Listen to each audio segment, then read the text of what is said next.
Number 3, content and distribution, and number 4 is customer intelligence. So we're just going to look at some of those elements, also based on the research that McKinsey has done. So, for our first question, which you should see on your mobile phones, how many Filipino companies are already undertaking digital transformation? Again, we at McKinsey, we're working with Filipino companies on this, and we surveyed over 100 executives to ask them, are you already undertaking your digital transformation? What do you think they said?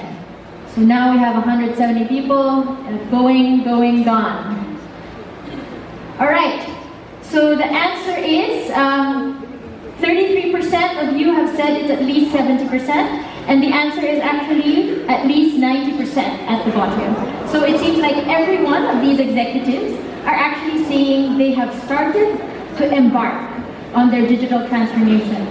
So when we survey them, this is really top of mind for CEOs, which I really hope today kind of brings that to life. And I think the fact that you all are here means that this is very real for you as well. Yeah? Oh! There is no prize for cheating. That's amazing. Close the poll. All right. That's our digital strategy. We're going to move on. Please close the first question. Now I'm on to you guys. So we're going to go to the second question, which is, so that was digital strategy. We're now going to talk about commerce. And again, based on McKinsey research, we have asked companies in Southeast Asia how important a role commerce plays. And the way they view it is really around how much business are we going to do across borders within Southeast Asia. Yeah? So how fast do you think that is going to grow in the next 3 to 5 years? Is it 7%, 13, 19, or 28? All right, oh wow, we now are up to 400. I'm going to wait a little bit so that people don't get to change their answers afterwards. All right, we have 500 people. And the answer is? See, now they didn't show the answer. There you go. So the answer is actually 19%. So this is going to be double-digit growth in the next... and now it's going to come up again. I saw the answers you put, guys. So the answer is 19%. There is tremendous growth that we do expect to see cross-border, and this is just within ASEAN. So imagine how much more outside. And that's actually one of the areas that we will be exploring as well today with our panel. All right, the third part of our framework, and as part of our guests today, we will also talk about customer intelligence. So the question is, what percentage of digitally active consumers are willing to share data, not just with banks actually, but data, to get customized offerings? Because of course, that's what customer intelligence is about. The more data that we know about our customer, the more that we can personalize. And this holy grail of a segment of one is becoming a reality for many of our companies. So is it 90, 80, 70, or 60%? And by the way, this survey we did as well for Southeast Asian consumers. And the answer is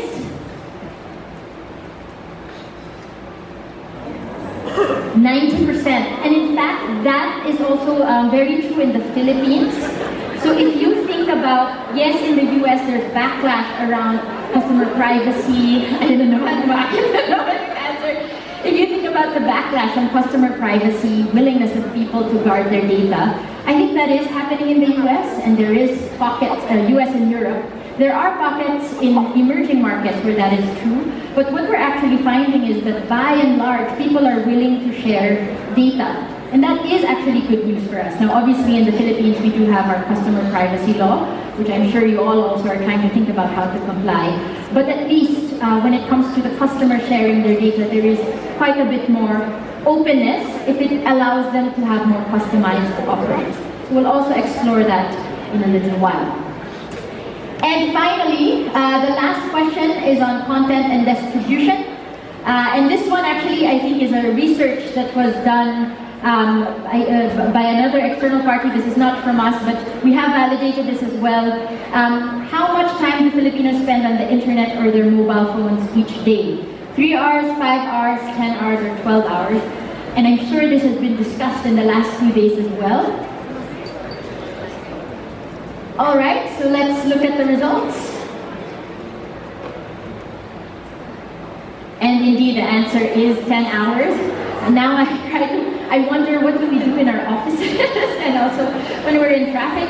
But it is the highest in Southeast Asia. It is actually remarkable how social we are and how much time we spend, which again just gives more opportunity for digital marketing excellence to really create value for businesses. Yeah? So that was just to frame our conversation for today. Again, the star of the show today is really our CEOs. So I'd like to actually call them up now to the stage. We have representative companies across these 4 areas. So to actually talk about their digital strategy and transformation, I'd love to call Benji Yap, the chairman and CEO of the Unilever in the Philippines.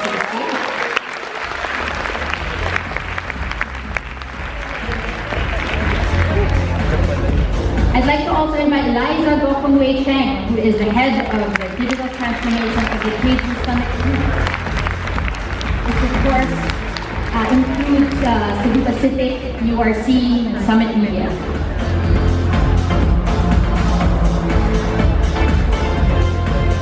And to talk about the commerce part of digital marketing excellence, we'd like to invite Anthony Thomas, the president and CEO of Mint.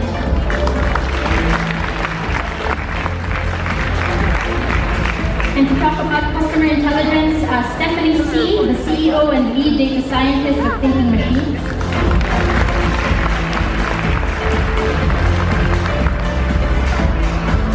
And to talk about content and distribution, I'd like to call our last 3 panelists, Carlo Katigbak, president and CEO of ABS-CBN. He has a very excited fan base. I'd like to call my life goals, Merly Jaime, who's the chairman and chairmom and CCO of Denson Jaime Saidu. And I'd like to call the chief executive advisor of Summit Media, Mr. Steve Thomas.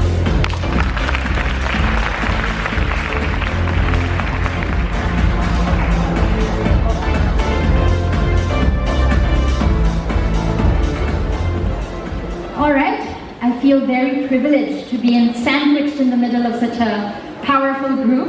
So maybe let's kick it off with a very broad perspective around businesses. I'd like to start with folks on my right, for Benji, Liza, and Carlo. You lead your CEOs of market-leading organizations, some would say in quite traditional industries, manufacturing, airplanes, that's as traditional as you get. How has digital been affecting you? I understand many of you are undergoing your digital transformations as well. So maybe you could share what started it, what that's been like, and how you see the journey going forward. Can we start with you, Benji? Thank you. Yeah. First of all, thanks for having us here. It's an honor and privilege to be sitting here alongside panelists. So for us, it's not really a choice. Consumers are shifting habits, right? From what they were consuming before, which is just purely traditional stations, for example, into digital content. From just commerce in brick and mortar to commerce online. So the changing habits of consumers, the people that we serve, it just requires us to therefore go through this transformation and follow where the people are. Okay, maybe you can describe for us as well. When you think of your journey going forward, what are the 2 or 3 words that really come to mind that best describe the change you see for your organization? Pioneering, experimentation, and strong collaboration. Okay. Which of that has been the hardest? Honestly, they all come together. Wala sa script na yan. But honestly, they all come together. One cannot move without the other. I mean, collaboration requires people and like-minded partners around the stage that would want to embark on this journey with you. And I was just looking actually, each and every person on this stage we are working with actually, which makes me feel good that we are on the right track where we're going. Alright, perfect. Thank you, Benji. Liza, what about your JD Summit? Yeah, hi. I'm actually here as the head of the Digital Transformation Office, which is a newly formed office. It was formed about a year and a half ago, and it's based in the center of JD Summit. The Chinese word for crisis and opportunity are the same, and I think this is how JD Summit. When Lance became our CEO, we decided that digital transformation should be an opportunity rather than a threat, and he decided that it should be an enabler of our ambition. So the way we approach it is really as an opportunity, and our strategy really consists of three things. The first is digital technology, digital models. All these things are very disruptive, but they can also be used for digitizing the core, or making things in your business efficient. The way you reach your audiences is more efficient through digital marketing. You can definitely make things more efficient even in operations. So that's one opportunity. The second pillar is data. The conglomerate has collected a lot of consumer data. In airline, in retail, in Summit Media. How do you then harness this data? How do you reach your audiences better? How do you know your audiences more? And also, how do you build upon this data? What other businesses can you build upon this data? And then the third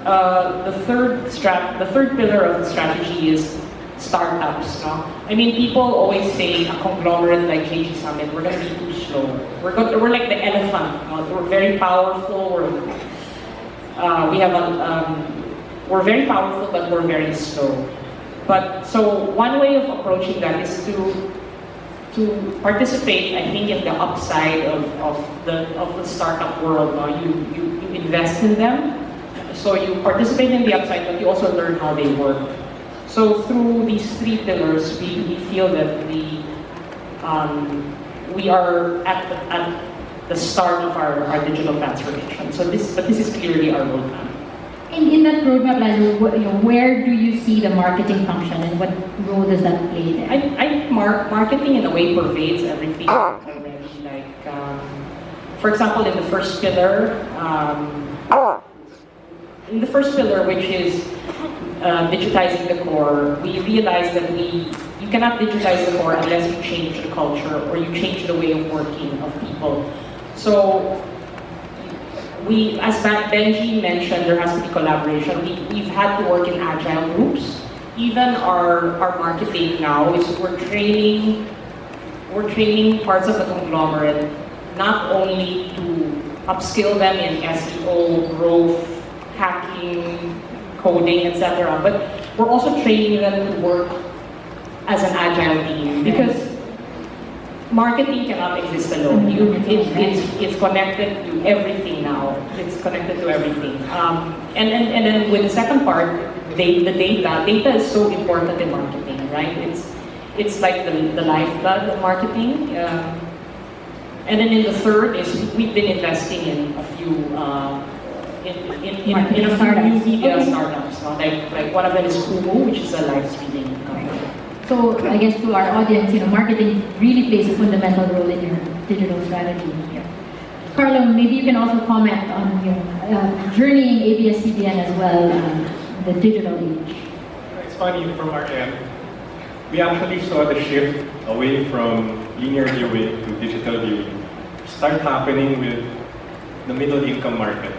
And what we saw about 3 years ago is that with a limited budget, people would choose to take up our broadband service over our pay TV service. So in the last 3 or 4 years, we've seen our cable TV subscribers coming down, but our broadband customers exponentially growing. The second big marker for us was our advertisers, and I was talking to people like Benji. Many of them are starting to move significant amounts of money to advertising in the digital space. So I think, for us, the signs are there. We actually take a view that it will take a while before the mass market adopts digital viewing. And I say that because 70% of our market still belongs to the DE income segment. And for them, I think the cost of data is still heavy. So unless data rates come down or free Wi-Fi access grows substantially, I think it'll take a while before that market completely adopts non-linear viewing. But it doesn't mean we're not preparing. And the funny thing, when I was looking at your poll earlier about 90% saying they've embarked on a digital transformation, I don't think there's any company today that will say they've not embarked on a digital transformation. But in our experience, we've been talking about digital transformation for many years. Maybe we started in 2015. And last year, or 2 years ago, when we were doing the budgets, one of our guys came up to me and said, hey, we keep talking about digital transformation, but look at the way our managers are allocating the targets and the resources. 90% of the targets still skew to the legacy business, and 90% of the resources being asked for still skew to the legacy business. So where's the digital transformation? And that kind of woke us up. So we decided to mandate it, that we said for all lines of business in ABS, within the next 3 years, 30% of your business has to be from digital. And when we did that, almost overnight, it's like we turned this giant ship in a new direction. The ideas started flowing, the commitments started happening, and that to me is the most concrete sign that a large organization has actually committed to transform digitally. Oh, that's a great point. I think everyone can say they're embarking on it, but until you put your money where your mouth is, nothing's really gonna move. Can I just ask, because you do paint the dichotomy of the market, where yes, there are those that are really at the forefront of mid-market and then the DNE. In terms of your digital strategy, you said you're preparing. So does that mean that, with 30% of budget on digital plus 70%, I guess, on tradition, business as usual, how do you manage that dichotomy? Because those skills are also quite different. So I think that's another challenge because one of the big questions we always had was, can we drive innovation in the large organization, or do we have to create a separate, smaller, more nimble, more agile organization to embark on that 30%? And my preference has always been, it would be great if the current organization is able to innovate because the resources that are present in your core business are so substantial. In our case, our content libraries, for example, all exist. Our creative talent, they all exist in the large organization. So one of the things that I think we recognized early on was, in a very successful company, there's a low tolerance for failure. People are afraid to fail because in our business, for example, you're only as good as your last big movie or your last hit TV shows. And we kind of had to break that. We kind of had to say, hey, look, if we're going to try out new things, we have to be ready to fail and learn from those failures. Otherwise, we're never going to be able to try new things. And I remember we had a big management conference, about 200 managers out there, and I said, you know what, guys? 4 years ago, we launched a business called ABS Mobile. I launched it, and it was a big failure for me. We had to shut down the business after 4 years because we couldn't make money. But you know what, it's okay, because we learned a lot of things from that, and we're going to make sure we never make the same mistakes as we embark on our digital journey. And I don't know if that helped, but from that day, I think there's been a lot more openness to try new things and to come forward and say, I tried this, it didn't succeed, but this is what we learned, and let's apply it to the next project we're doing. Which I think is one of the mantras now around test and learn. Is one of the mantras in a digital age, because now you can actually create those models and fail fast, correct, and that you kind of learn from it. So I think from a digital strategy point of view, everyone's trying to transform, starting to put money where their mouth is. I do now want to shift then to the commerce side of the equation, which I'm sure pervades as well your strategy. And Anthony, of course, as a fintech, you have an amazing vantage point on how commerce is really changing and how consumers are changing the way that they pay and they interact in e-commerce versus brick and mortar.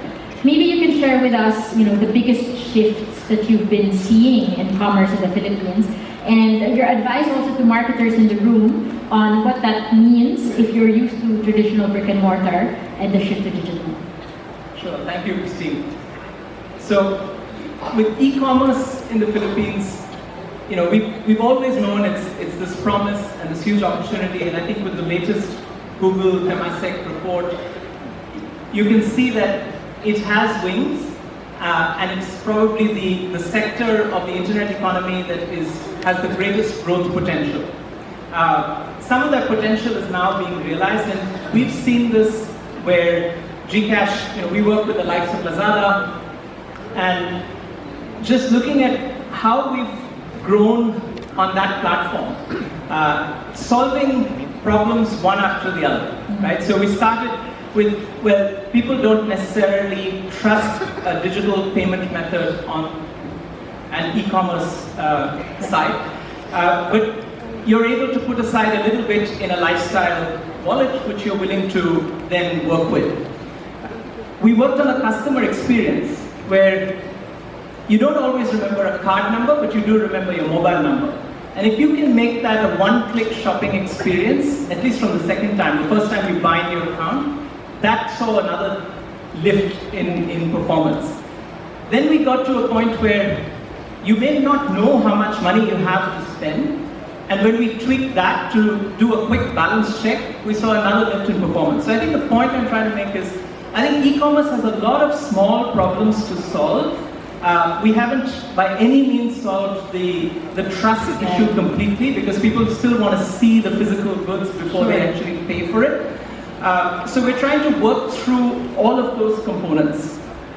But what we also realize is, like a lot of what we do, most of commerce today, whether you like it or not, is brick and mortar. So that's where a couple of years ago, we really went aggressively after going offline to bring customers online, and we did that with enabling QR payments. And we really democratized access to even small businesses by really lowering the cost of fulfillment. It was not the most sophisticated technology solution. It was putting a sticker on a standee, which then allowed a merchant to accept electronic payments at very, very low fee, and initially even for free. Because you have to get the movement going. So one is on the consumer side, and you try and increase adoption, but even for merchants, there's always been that hesitation around, why should I really give up this? And that's where we've got to, as payment providers and as commerce players, try and figure out how we add value in different ways. Not necessarily taking a part of the transaction, but maybe in terms of driving traffic to those merchants. And that's where we've tried to address a different value loop, where now with our vouchering capability, where you're able to clearly identify the customer, which you previously didn't have access to, and then to restrict the spend to what you really want that customer to be doing at your store, whether offline or online. That's been another boost to activity in the offline world, but connecting it to the online.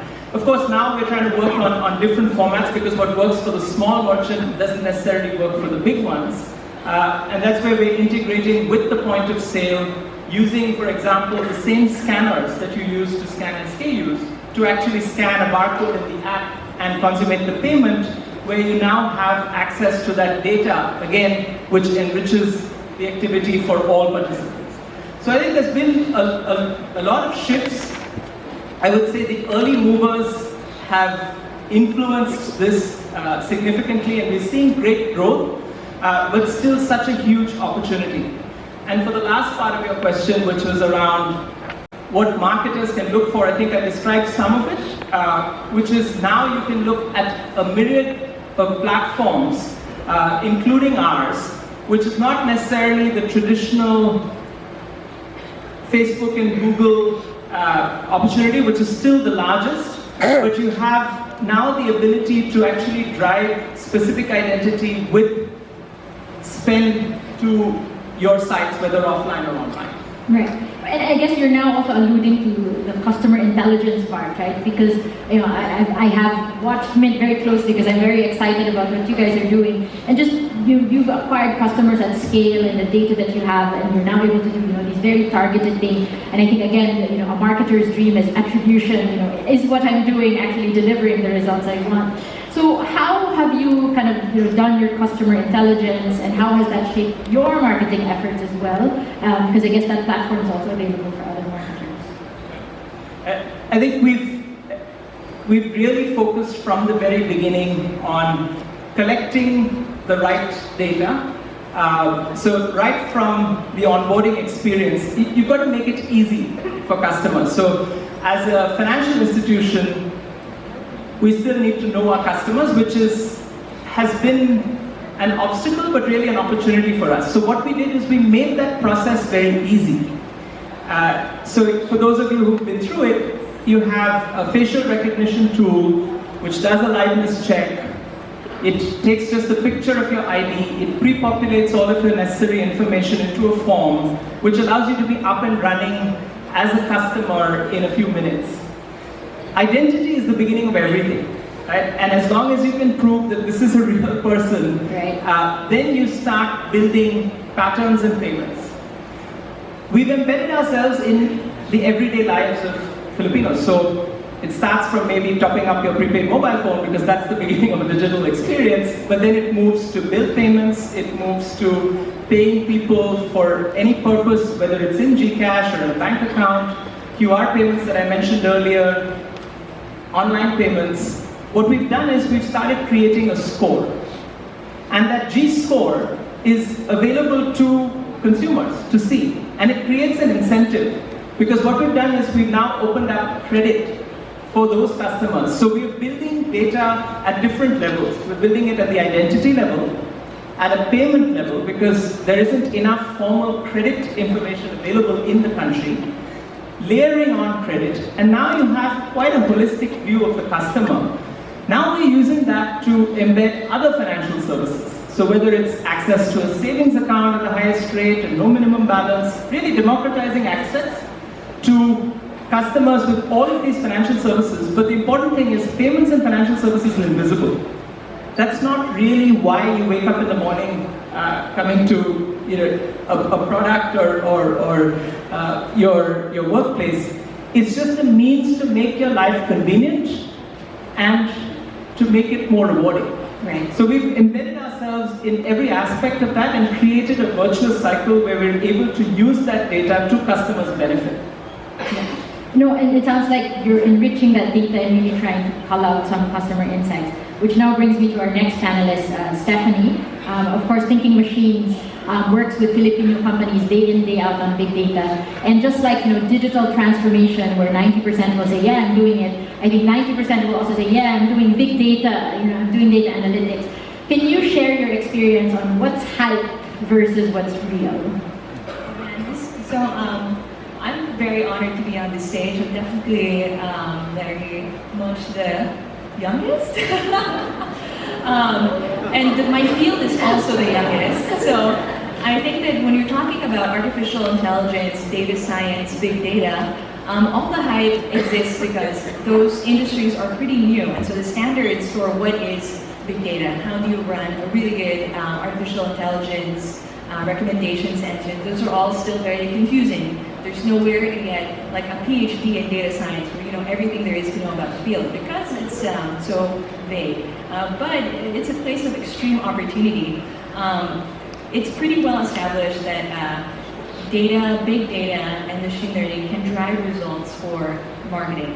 A lot of the most valuable companies in the world right now, China and the US, are companies that use these tools. But what does it mean here in the Philippine context, right? I've talked to clients who say they have big data, but when I say how big, they're like 1 gigabyte big data. So big really is not about how much, like big is not the number of rows, right? Big is how many touch points you have about each customer, all right? So if you know, for example, Mint knows that every interaction of the customer with them, they have the information there, and then they're able to access that information, query it, make good decisions on it. That for me is the true promise of big data. So to make this more specific, let me tell you a story, right? So you work for a bank. You do digital marketing for a bank, and as you're standing in line and you're doing your banking experience yourself, I think we realized similar things when we were working with our partners to validate our model. Can't just copy paste. Can't just copy paste. Maybe a second fun fact that we learned is we also take a look at urban sprawl and urban development. Again, from satellite imagery, you can get this every week, every month, every day if you have a ton of money to spend on satellites. And we're just watching how the Metro Manila area is growing. So one really interesting insight is that people are not living where they work. Where urban development in terms of housing is growing is very different from where the commercial zones are growing. And that means to me that our traffic problems are going to get even worse, because if you can't walk to where you work, you're going to have to take a ride. If you have to take a ride and you don't have good public transportation or transit infrastructure systems, then you just see more and more people coming into Metro Manila, even though everybody already knows they're packed full to the gills. Right. So that's Okay. something else to look out for. So that's a customer insight. Traffic's going to get worse. So our marketing needs to target that. What do they do in their cars? And now our content and distribution leaders. Now media obviously is one of the areas that's being disrupted the most. How real has this disruption been in the Philippines, and how can our marketing professionals in the audience best work with companies like yours to make digital marketing more effective? So the disruption is very real, and I think it's accelerating every day, because by the nature of our business is entirely digital. Our competition is completely global, and we compete with the likes of Google and Facebook. And I think as an organization, we saw this early. So we were one of the first in the business to recognize the disruption, and many years ago, a few years ago, we shut down and did a complete pivot of our business and went purely digital from a traditional print business. So I think just from that starting point, if I look back and look ahead, we are actually driving the disruption. Okay, same. Yeah, so I think we are not getting disrupted, we are driving the disruption, and that's how we are approaching the business. So, one of the first things I told my team was that only look at the valley, only look at Beijing, only look at Alibaba and Google, because that's our business, right? Mm-hmm. So if we are a digital business, those are the guys who bring in the digital disruption, and that's what we're going to compete with. So now I think the challenge is, how do you work with business partners, with marketing change agents in the industry who believe that, who understand that, because there is a lot of, when Anthony was talking about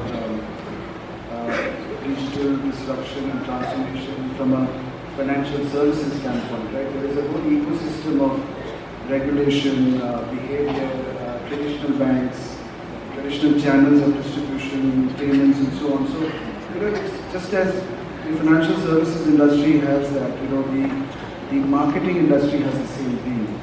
You have traditional marketers grappling with the whole digital disruption that's happening out there, and how do you cope with it? And I think a lot of this is also, I think Liza has been working on the digital transformation office piece, and there's a lot of work that is happening on that front to get the industry to work with you. Thank you. And for me, maybe it's not disruption anymore, it's just an evolution of things. Like, in my case, we always study consumers. We always go back to how consumers are. And they've really changed. Like 10 hours a day, we are online, on our screens. 4 hours on social media. And a global study tells you we look at our phones 50 times a day. So when you look at that, what are they consuming? Yeah. I'm just holding my phone. It's just like, it's comforting for me to hold my phone. So you look at it 50 times a day. So I was with Father Anton of Caritas Segunda Mana. We used to do a lot of Segunda Mana projects, and I go like, Father, your competition today is no longer selfishness. It's a carousel. It's carousel. I mean, people now would rather sell their second-hand stuff than donate. So it has changed. It has evolved so much.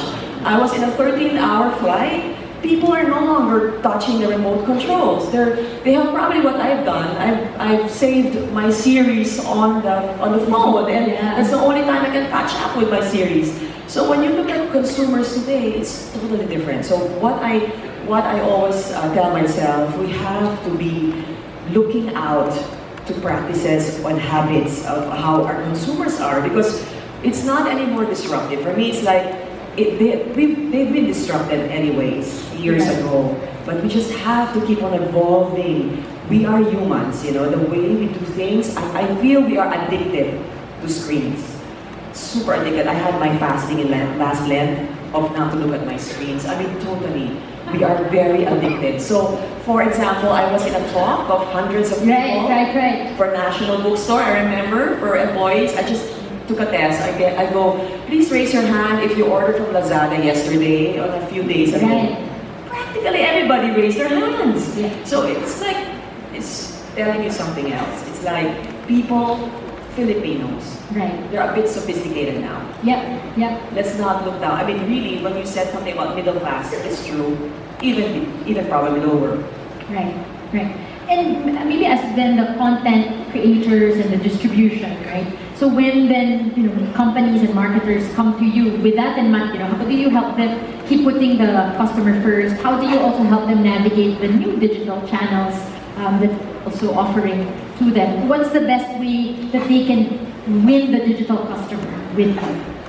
So I think one of the things we're doing very aggressively is educating our partners and customers. So to your point and to a question earlier, one of the very interesting data points I found out recently was that the average SEC C and D customer actually only gets 2 square meals a day because they rather want to buy load for access. So the hunger for access and being connected digitally is so high that someone would go against their physical need of fulfilling hunger in the country. Right. To actually do that, and that is real. So we did a quick survey on our user base, and we found that 60% of the users in that category actually give up their meal because they want to be online. So hungry for data, not hungry for food. So, and you know what, this is what I think, everyone in the room, we need to understand that, look, irrespective of the position in society, their monthly household income, their, savings, capability, or living paycheck to paycheck, they give up a meal a day to be connected. That's my consumer, right? And I think that's the education that we are doing on literally a daily basis. It's become a rigor. But look, please understand your customer. We are the closest to them because we are serving their needs for information, for content, for entertainment, for lifestyle, for life-saving, tips. So I think that's something we are doing very, very aggressively. Thanks, Ashish. For us, whenever a client, let's say, approaches me, and the ideal situation is, usually they would say, I want this trending video. Create a trending video for me, just like this company is doing. Okay, so it's not the way to do it. I go like, first, tell me your problem. Yes. How do you want us to solve your problem? Treat us as a partner. Show us your data. That's the first thing they don't show. Unfortunately. But show us your data so we can get inspiration from the data. It's like research. I mean, show us you've done that, years of that anyway. You understand your brand more than we do. So if you want us to solve a specific problem, then that's why we're here for you. I mean, we'll do that. We'll gather all our people and think about this digitally. How can we approach our consumers and really solve your problem? But we cannot just do a viral video or it's never like a cookie cutter thing. Right. Like copy and paste. It's never like that. Everything changes as your brand is changing, as consumers changes towards your brand. So everything by the hour is changing. So we can do that real time. But we have to be like partners. And it's really the partnership and the co-creating, because just because it's digital doesn't mean it's automatic. I think the thinking and the use case behind it still needs to be there. Thank you very much. Really enriching kind of broad range of views. So now I'm going to maybe ask a question to everyone, right? And it's literally going to be $1 million question for our audience, which is, you're all CEOs of large organizations and high-growing organizations. For the marketing professionals in the audience, as CEOs, right? Please fill in the blanks. I would be willing to pay $1 million for digital marketers if blank. So that they at least know, hey, that's what they are looking for as CEOs. Bawal yung if they give me a commission. So where do you see the value? That's what I'm trying to get. Where do you see the value for our digital marketing professionals? And maybe this time around, I'll start on the other side. So Merly, if that's okay, I'll start with you. I was worried that they'll get all the answers. So we'll go backwards like that. Yep. Oh, $1 million? Yeah. No, I would probably, I would probably give it to a solutions revolutionary. Someone who is like going against the grain, someone who would not be afraid to try something new and fail. Someone who would think of this, this Clinic and Camp, for example, you wouldn't have Uber. Bezos, you wouldn't have Amazon. I mean, you have to have someone, someone in the office would go, what if we do this? The rational people in the office would be afraid to say, this will fail, the naysayers will tell you otherwise. But I like this kind of people thinking like, what if we do this and bahala na si Batman? Because that is where it's going. Yes, the boldness, the courage to experiment. I'm not sure if I'll give $1 million or 100K. But I think in the interest of digital marketing, I would say I would definitely pay a lot for a team or a set of people or a person who redefines the KPI with every execution. Yeah, because I think from a marketing perspective, right, everything, the way the traditional marketing world has seen it is, you spend money and you have a KPI, right? You could have a sales KPI, you could have a awareness KPI, you could have a conversion KPI, and I think, so this is what we are trying to do, that with every campaign, how do you redefine and raise the bar on the metric? And if we can do that, maybe it's worth $10 million. Thanks. So there's a type of generative artificial intelligence model that you can use to generate images. Images of celebrities that have never existed before, or stock images that haven't existed before. And they're all pretty bland looking and bland feeling. So I would pay $1 million to anybody who could figure out how to inject the personality and soul of a really good marketer, somebody who really understands their consumer into generative AI models. All right, so that one still haven't been able to replicate, so that's good news for us. Anthony. So, I pay a high price for someone who's honed their skills over the last 2 to 3 years, because I think the collective intelligence in this space is evolving, but someone who's equally humble and open to learning. So the problem is we get experts who don't learn enough, right? So I think that's where we would pay top dollar or top peso, and I think the only way, if it's $1 million question, the only way a company as small as mine can do that is if we collectively create value and you get your share of it. All right, and the big boss, the real $1 million, when you said it. So a couple of lenses. I think first you talk about being a middle-class digital marketer, right? So first I'll give an answer from a marketing context. I think the job of a marketeer, despite all the discussions today, does not change. You still need to get the insight. What's the human truth? You still need to touch people's lives, make people cry, make them understand what your brand is offering. A proposition that answers the insight. So I think the key principles of marketing does not change. It's just the channel and the content that people need to consume to understand the proposition in what the brand love has to be all about, it goes through a different channel. So I think the key jump from marketing does not change. I think that's important because it's not about just jumping to a tool or into a digital content or digital provider. It's about the same insight, the same human truth that we all have to touch. That's one point.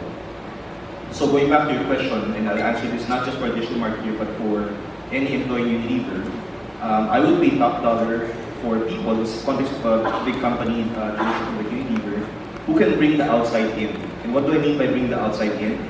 Each and every solution before, 20 years ago, 30 years ago, probably Unilever can solve all of them.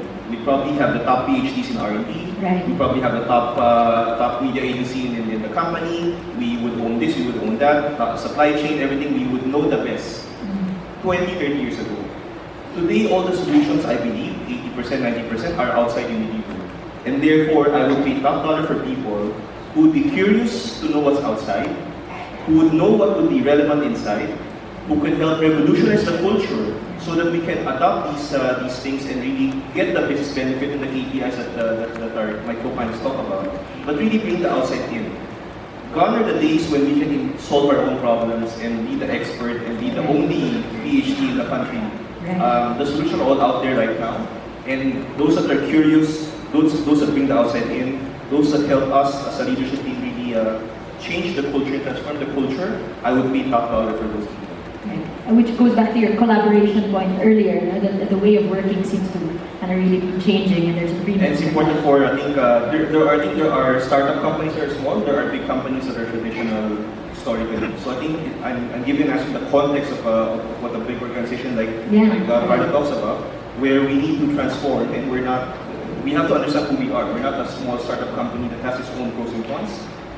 We are a big company that has its own pros and cons, and therefore these are the values that are important for us to really keep progressing in terms of what we do. We did an initiative a couple of years ago where we invited employees to propose startup ideas.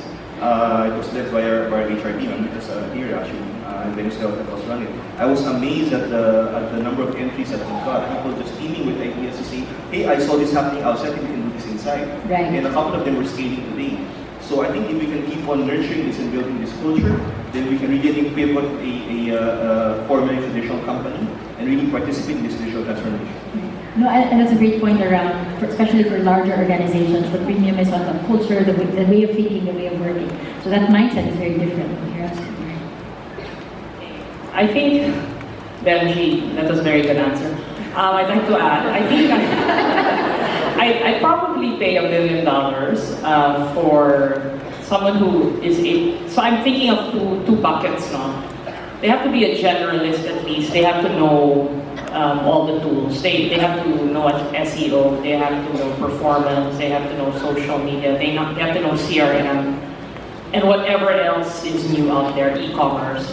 But like Benji, I'm looking more for someone who is culturally a digital person, and this is the growth hacker mentality. They have to be agile in their mindset, which means they have to be able to work in an organization with different people, not only marketing people. They have to be data-centric. They don't necessarily have to be the data scientist, but they have to be comfortable with data, and they have to be able to ask the right questions. No? And I think the third most important way of working or cultural, the mindset is they still need to be customer-centric, and they have to be as comfortable with branding and understanding the customer journey, because in the end, it's really about the pain points of the customer. And if you are able to address that, then everything else will follow. Thank you, Liza. Harley. Yeah, so I think first of all, I would pay $1 million to anybody who can get me $20 million from Benji's.